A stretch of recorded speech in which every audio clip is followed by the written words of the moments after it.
Kerangka pikir dari bangkitnya kesadaran Flat Earth adalah sadar ada kebohongan, kemudian berusaha mencari kebenaran. Jadi, mulainya dari kesadaran adanya kebohongan dulu, bukan tiba-tiba ngarang teori baru. Ini adalah logical framework yang sangat penting, yang paling sering disalahpahami.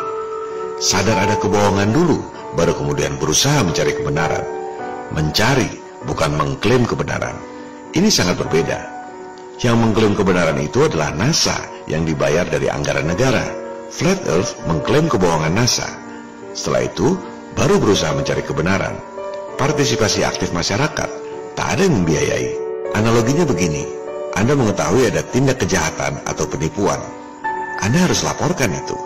Jika Anda tidak laporkan, dalam dunia internasional disebut obstruction of justice. Di Indonesia, diatur dalam KUH Pidana pasal 165. Disebut sebagai pemufakatan jahat, conspiracy of silence. Kewajiban Anda untuk lapor kejahatan atau penipuan tidak berarti Anda harus berikan solusi mengganti kerugian sehingga sang korban merasa puas. Orang yang laporkan kejahatan atau penipuan malah disalahkan karena tidak bisa kasih solusi ganti rugi yang memuaskan sang korban. Itu adalah logika yang terbalik.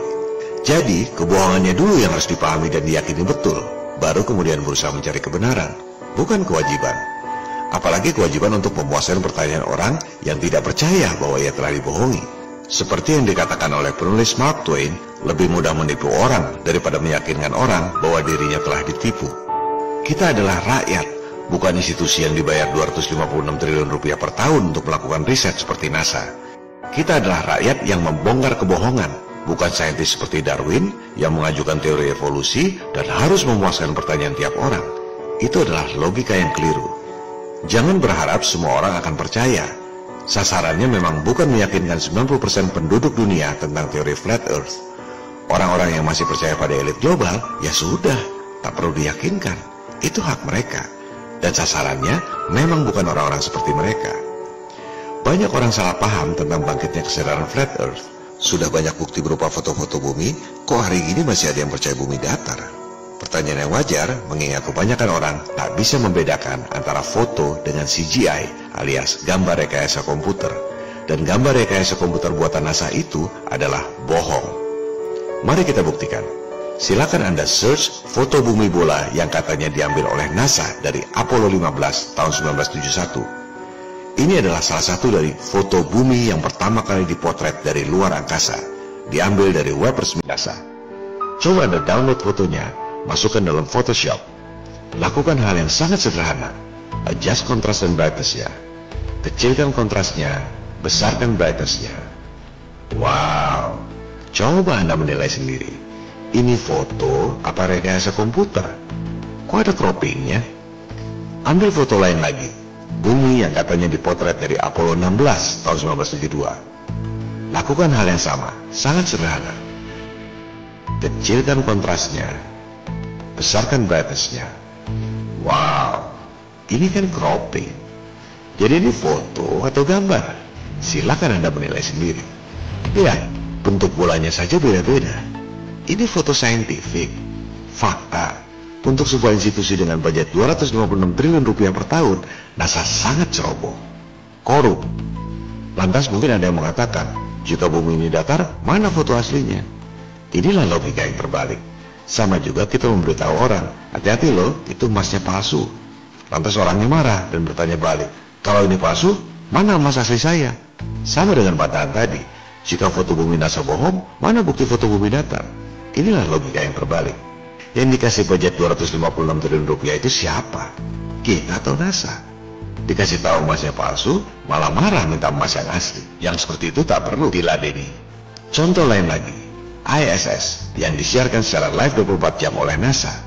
Banyak yang mengatakan bahwa Flat Earth bodoh, tidak tahu ada tayangan ISS 24 jam. Mari kita lihat tayangannya. Jangan heran jika 90% orang percaya bahwa tayangan itu asli. Untuk tahu ada kebohongan, setidaknya ada dua hal yang diperlukan. Satu, otak intel, semacam detektif atau mendeteksi dan menganalisa. Tidak semua orang punya kualitas itu. Kebanyakan maunya serba jelas. Kalau NASA bohong, harus ada statement dari NASA bahwa mereka berbohong. Kalau ada pencuri, pencurinya harus ngaku. Ya nggak bakal ada penjahat yang tertangkap. Syarat kedua, open mind dan independen. Seperti orang mau meditasi, berdoa, atau sholat. Harus bisa mengosongkan pikiran. Kalau pikirannya sudah anti, gajah di pupuk mata juga nggak akan kelihatan. Oke, sekarang kita perhatikan video yang katanya dibuat oleh astronot ISS ini. Gunakan otak Intel dan detektif Anda. Apa yang harus diperhatikan? Pertama, ketinggiannya. Di ketinggian berapa ISS itu? Katanya 400 km. Oke, kita lihat ada lengkungan bumi bola di situ. Katanya 12.742 km. Coba Anda bagi. Artinya, ketinggian ISS itu hanya 3,1%. Coba kita simulasi. Ini lengkungan buminya. Berarti lingkaran buminya segini. Kalau itu diameternya 12.742 km, 3,1% atau 400 km, skalanya segini. Ini presisi dengan menggunakan komputer. Mana mungkin bisa lihat lengkungan bumi seperti itu? The space station is right about there. Oh, okay. Right there. Nice. Wow. We look good this day.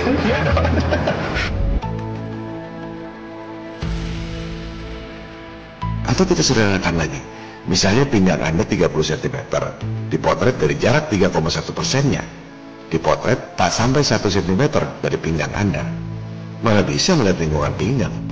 Jadi, dari ketinggian 400 km, tak mungkin ada lengkungan bumi seperti itu. Bohong nomor 1. Kedua, berapa kecepatan ISS? Lihat saja tulisan di bawahnya. 17.000 mile per hour atau 28.000 km per jam. 22,8 kali kecepatan suara. Anda percaya parabola rapuh itu bisa tahan bergerak dengan 23 kali kecepatan suara? Kalau panel-panel rapuh itu bisa tahan 23 kali kecepatan suara, buat apa pesawat yang cuma 3 kali kecepatan suara ini didesain begitu kokoh dan aerodinamis? Pilihan ada pada diri Anda. Mana yang lebih masuk akal buat Anda? Ketiga, berapa suhu udaranya? Coba Anda buka situs Atmospheric Sciences. Di situ ada daftar suhu pada ketinggian atmosfer. Mereka mempelajari ini sejak tahun 1958. Van Allen Belt, mungkin Anda pernah dengar. Kita gunakan data yang dibuat dan diakui oleh kalangan saintis sendiri. Anda lihat, pada ketinggian 400 km, suhunya 1600 derajat Celcius. Seberapa panas itu? Silakan Anda cek. Itu adalah suhu blast furnace, tungku untuk meleburkan logam. Dari bahan apa ISS itu sehingga tahan suhu untuk meleburkan logam? Gunakan akal sehat. Pilihan ada pada diri Anda. Anda percaya astronot itu berada pada suhu yang mampu meleburkan logam dan santai mengambang pada 23 kali kecepatan suara? Hal lain lagi dari semua tayangan yang katanya ISS Live ini. Mana 13.000 satelit yang katanya ada di angkasa? Tak ada satupun.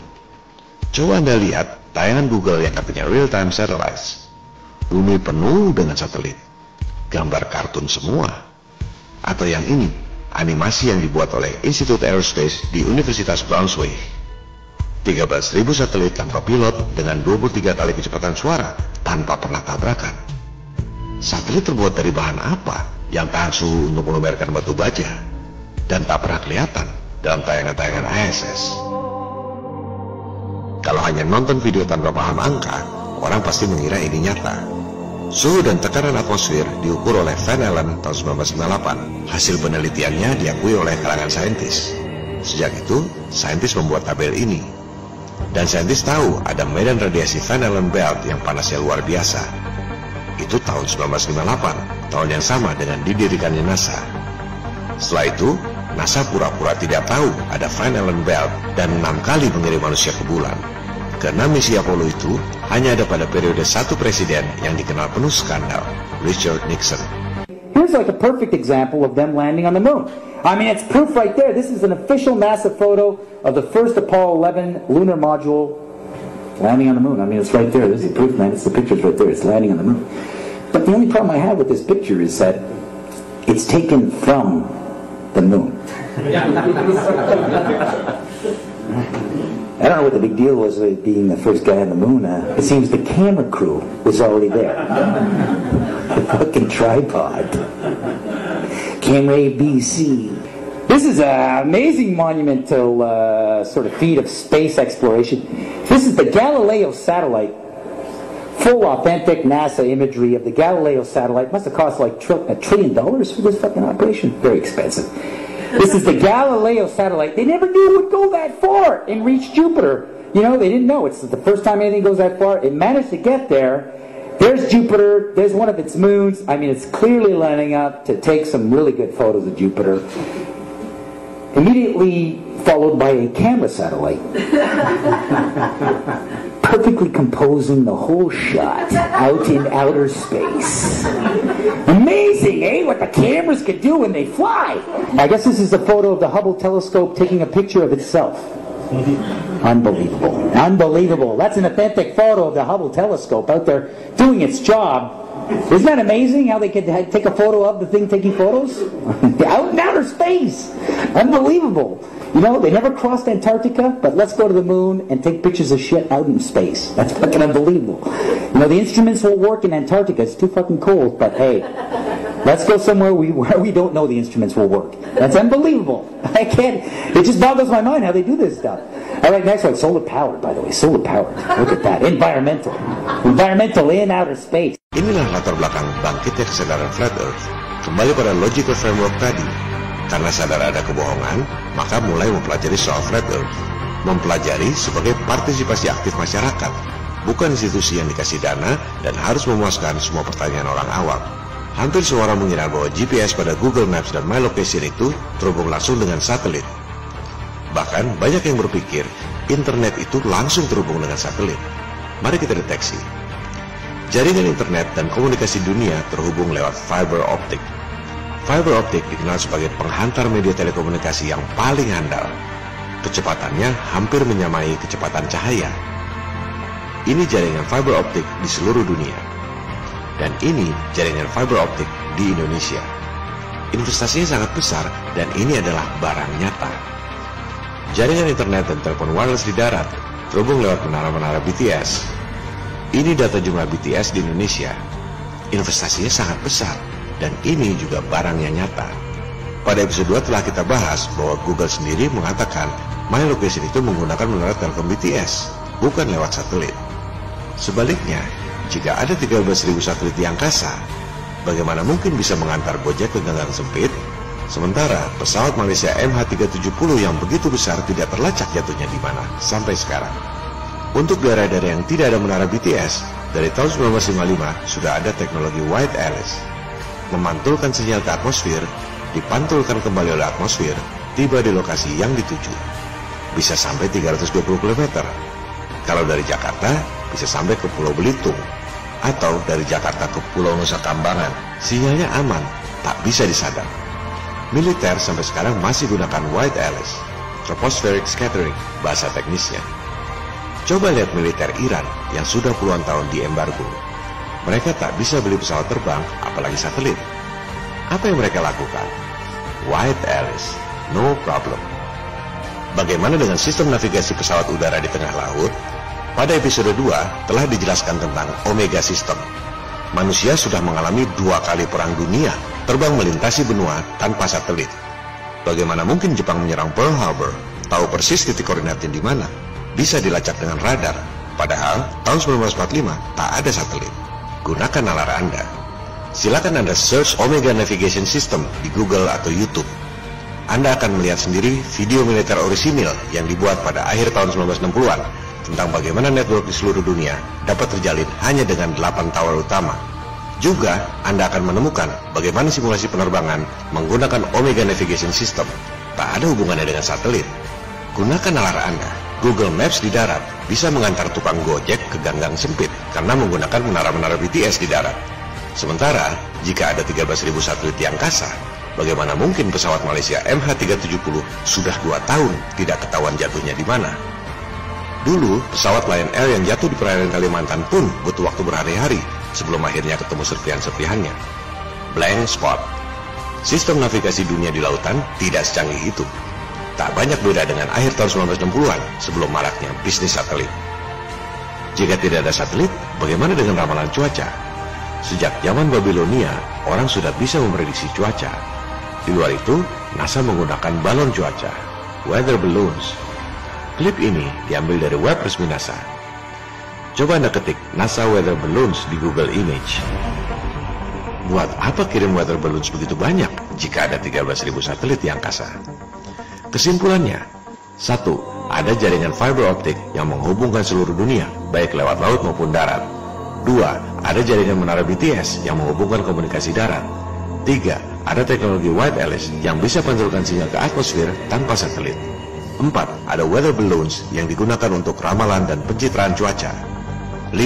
Ada Omega Navigation System, pengembangan dari LORAN, Long Range Navigation, yang digunakan sejak Perang Dunia Kedua. Buat apa ada satelit? Satelit yang bergerak pada 23 kali kecepatan suara dengan desain yang rapuh tanpa rontok. Satelit yang mampu menahan suhu pelungaran besi baja. 13.000 satelit tanpa pilot, tak pernah tabrakan, dan tak pernah bisa dilihat, baik lewat ISS Live maupun lewat teleskop. Pilihan ada pada diri Anda. Mana yang lebih masuk akal buat Anda? Inilah yang dimaksud pada episode 2, Bisnis Triliun Dolar. Lantas orang bertanya, bagaimana dengan satelit yang baru-baru ini dibeli oleh sebuah bank di Indonesia? Saya agak heran, kok yang ditanya cuma satelit bank itu? Padahal Indonesia sudah beli Palapa sejak tahun 1976. Dan tak ada yang bertanya soal 13.000 satelit di angkasa. Semuanya beli, bukan bikin. Mereka semua hanya ikut sistem. Kok concernnya dengan bank yang beli satelit? Tak ada yang perlu dikhawatirkan, karena semua pemilik, pendana, kontraktor, operator pasti untung. Hanya ada satu pihak yang dirugikan, yaitu Anda. Kita semua sebagai end user. Karena semua biaya dibebankan pada pengguna. Inilah kehebatan sistem yang zalim, menguntungkan segelintir orang dengan merugikan umat manusia lain di dunia. Mari kita bedah bisnis satelit ini. Omsetnya 4.200.000 triliun rupiah per tahun. Cukup untuk beli Bank Indonesia 2 buah tanpa utang. Biaya sewa satelit 500 miliar rupiah per tahun. Plus biaya operasional, bunga bank, pajak, dan keuntungan anggap saja 40%. Si provider harus cari income minimal 700 miliar rupiah per tahun. Dibagi 12 bulan, berarti harus cari income 58,3 miliar rupiah per bulan. Bagaimana cara memperoleh pendapatan 58,3 miliar rupiah per bulan? Mudah saja, bebankan pada konsumen. Jadi, Andalah yang menanggung beban 58,3 miliar rupiah per bulan itu. Jumlah yang sangat besar jika ditanggung sendirian. Tapi Anda tidak menanggungnya sendirian. Taruhlah ada 10 juta pelanggan operator telekomunikasi. Dibagi saja 58,3 miliar rupiah dengan 10 juta orang. Satu orang menanggung beban 5.830 rupiah per bulan. Tidak berasa bukan? Padahal uang 58,3 miliar rupiah per bulan jika digunakan untuk mengentaskan kemiskinan di wilayah masing-masing, negeri ini akan bertambah makmur. Tapi saat ini itu hanya mimpi. Uang 4.200.000 triliun rupiah per tahun hasil bisnis satelit di seluruh dunia masuk ke kantong elit global yang sudah kaya raya. Biaya telekomunikasi harusnya tidak semahal ini. Anda bisa video call lewat Skype ke Amerika berjam-jam tiap hari tanpa pulsa. Anda bisa kirim message lewat WhatsApp, Viber, dan lain-lain tanpa pulsa. Modalnya hanya sambungan internet. Dan sebenarnya Anda bisa video call lewat White Alice bahkan tanpa sambungan internet. Berapa banyak uang yang seharusnya bisa Anda simpan?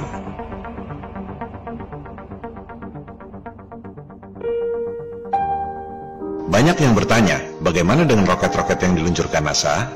Bukankah ada lembaga yang saat ini sudah bisa bikin roket? Kalau roketnya sih jelas nyata. Orang malah sudah bikin roket sejak abad pertengahan. Duluan bikin roket daripada bikin mobil. Sebab kebanyakan roket, termasuk roket satelit, tak ada awaknya. Roket memang dikirim. Ada kontraktornya, proyek, budget 256 triliun per tahun. Pasti bisa beli roket beneran. Dan pasti banyak kontraktor yang ingin memasok roket. Roketnya memang diluncurkan.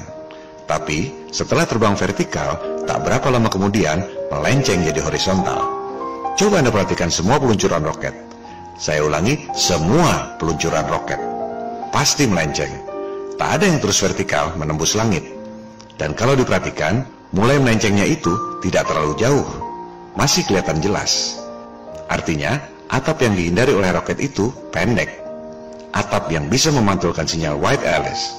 Atap yang tak mempan di bom nuklir selama 4 tahun. Lantas orang bertanya lagi, di mana jatuhnya roket-roket itu? Ya, 2/3 permukaan bumi adalah laut. Kapal Titanic yang ukurannya besar luar biasa dan terbuat dari baja pilihan, butuh waktu 90 tahun baru ditemukan bangkainya. Apalagi roket yang diledakkan duluan sebelum jatuh, sudah pasti tak bisa dilacak. Jangankan roket satelit tak berawak, pesawat Malaysia MH370 yang berpenumpang 239 orang pun sampai sekarang tidak ketahuan jatuhnya di mana. Coba Anda perhatikan, di mana umumnya tempat peluncuran roket itu? Yang paling terkenal, Cape Canaveral, tempat Apollo diluncurkan dan tempat satelit Palapa dulu diluncurkan. Coba Anda cari di Google Maps, di mana lokasi Cape Canaveral.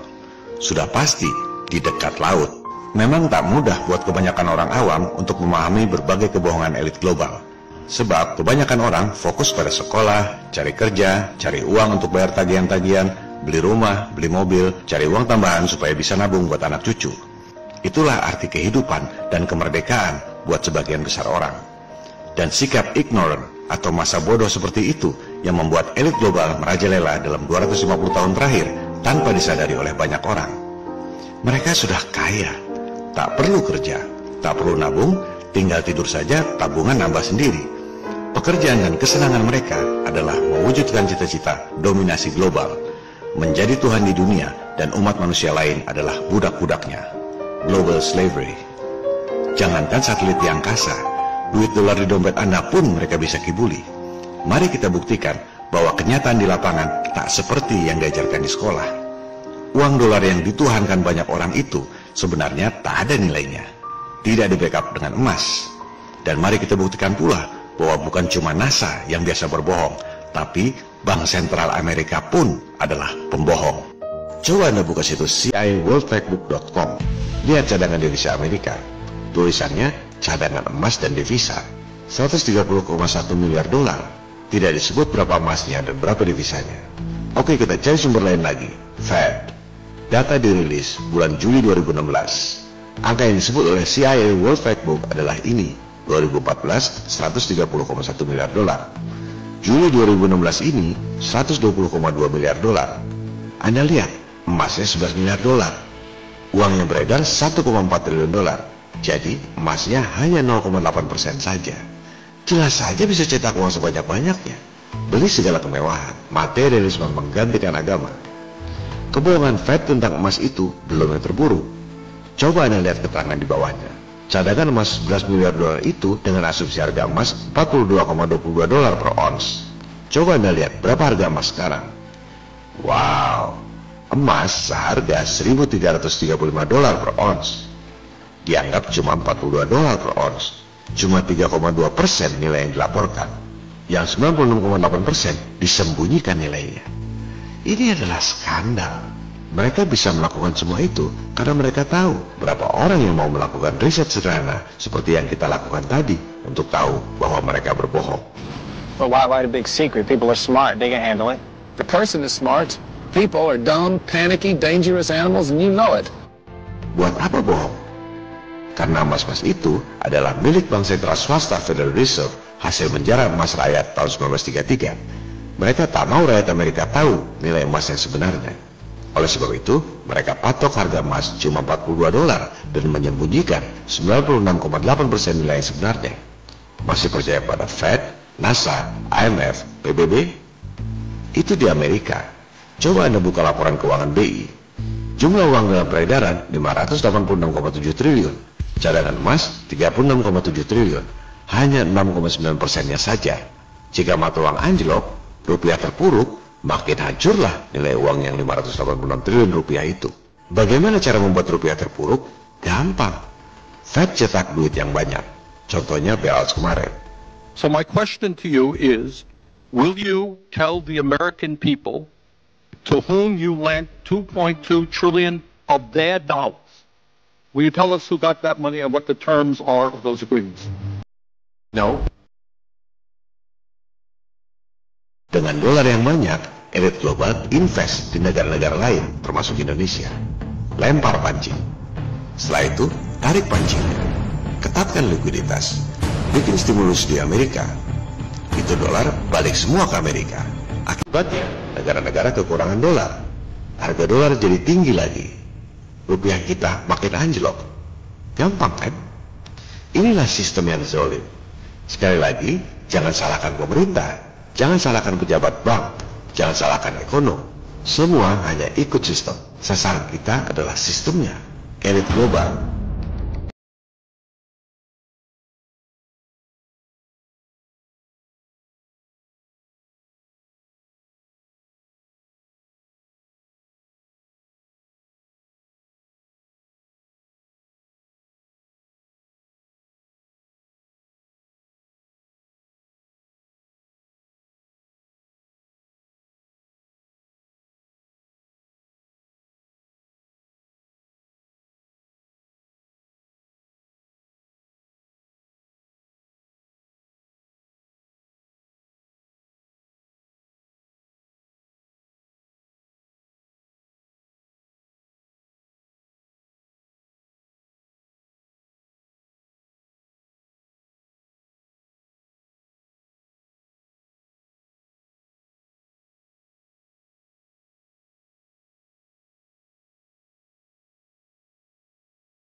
ini. And the flow of time seems to always be in one direction, toward the future. But that may not be right. Contrary to everyday experience, time may not flow at all. Our past may not be gone. Our future may already exist. And events that we think can unfold in only one direction can also unfold in reverse. But how could this be? How could we be so wrong about something so familiar? And if time isn't what we all think it is, then what is it? Did it have a beginning? Will it have an end? Where did it come from? Itu sekedar contoh. Semakin cerdas seseorang, ia akan semakin mempertanyakan segala sesuatu. Dan semakin tinggi tingkat kecerdasan seseorang, semakin mudah diajak bicara tentang alam semesta. Siapa saintis yang diakui oleh semua kalangan sains sebagai yang paling jenius di zaman modern ini? Albert Einstein dan Stephen Hawking. Betul? Ini versi kalangan saya sendiri loh. Kita tidak masukkan Tesla karena mungkin tidak diakui di kalangan sains konvensional.